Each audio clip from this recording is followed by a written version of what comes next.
Pilot ने बदला plan, Congress में रहकर ही लड़ेंगे अपनी लड़ाई। चुनाव तक कांग्रेस में ही रहेंगे पायलट, 11 को कर सकते हैं बड़ा ऐलान। कांग्रेस और पायलट दोनों को ही एक दूसरे की जरूरत। सचिन पायलट क्या करेंगे, इस पर सवाल उठ रहे हैं। पायलट को लेकर तमाम न्यूज चैनलों ने सर्वे का खेल खेला है। बताया जा रहा है कि पायलट कांग्रेस छोड़ेंगे तो क्या करेंगे, अलग पार्टी बनाएंगे या फिर बीजेपी में जाएंगे। पायलट ने अलग पार्टी बनाई तो कांग्रेस को कितना नुकसान होगा और बीजेपी में गए तो बीजेपी को कितना फायदा होगा। यानी पायलट के हर कदम पर बीजेपी और कांग्रेस के राजनीतिक समीकरण बन और बिगड़ सकते हैं। इसलिए कांग्रेस हाईकमान पायलट को अपने ही पाले में रखने की कोशिश में जुटा हुआ है। पायलट और गहलोत के साथ 28 मई को दिल्ली में राहुल और खड़गे ने बैठक की थी। बैठक के बाद ऑल इज वेल का मैसेज दिया गया, लेकिन पायलट ने इस मैसेज की हवा 48 घंटे में ही निकाल दी। उन्होंने अपने चुनाव क्षेत्र टोंक पहुंचकर साफ कर दिया कि कुछ भी ठीक नहीं चल रहा है।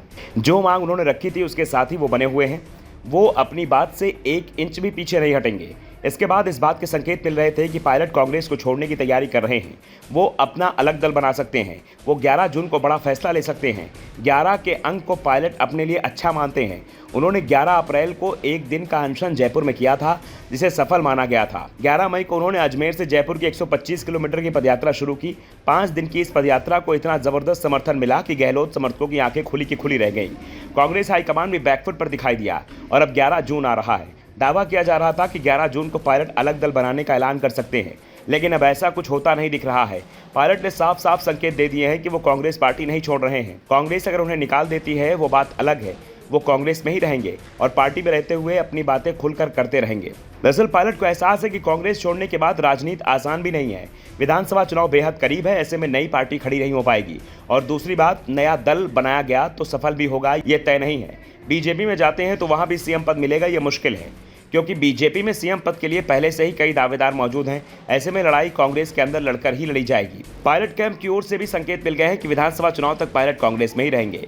इसलिए पायलट कैंप के विधायकों ने भी गहलोत के खिलाफ बयानबाजी बंद कर दी है। अब विधानसभा चुनाव परिणाम पर सभी की नजर रहेगी।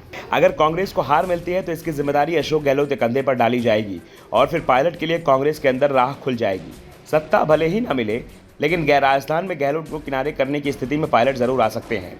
लेकिन अगर गहलोत सत्ता में वापस लौट आते हैं तो फिर पायलट के लिए कांग्रेस में टिकना मुश्किल हो सकता है।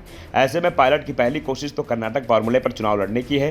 कर्नाटक में जिस तरह सिद्धारमैया को सीएम बनाया गया, लेकिन उन्हें सिर्फ 2.5 साल का कार्यकाल दिया गया है। ऐसे में फिलहाल तो राजस्थान कांग्रेस में सब कुछ सही दिख रहा है। 11 जून को अब पायलट कोई ऐलान करेंगे तो अपनी मांगों को लेकर ही कुछ करेंगे। वो अलग दल नहीं बना रहे हैं, ये साफ हो गया है। हाल ही में पायलट समर्थक विधायकों ने जिस तरह से अशोक गहलोत की तारीफ की है, वो भी संकेत दे रही है कि अब पायलट ने अपनी रणनीति बदल दी है। दरअसल पायलट गुट के कुछ विधायकों को चुनाव में गहलोत की जरूरत है। गहलोत की माली समाज पर जबरदस्त पकड़ मारी जाती है, जिसकी आबादी 3% के करीब है और कई सीटों पर प्रभावशाली है। ऐसे में अब यह साफ है कि पायलट और गहलोत के बीच रसाकसी चलेगी, लेकिन विधानसभा चुनाव तक पायलट ऐसे कदम नहीं उठाएंगे कि उन्हें पार्टी छोड़ना पड़े। Bureau report, the Navdarpan news.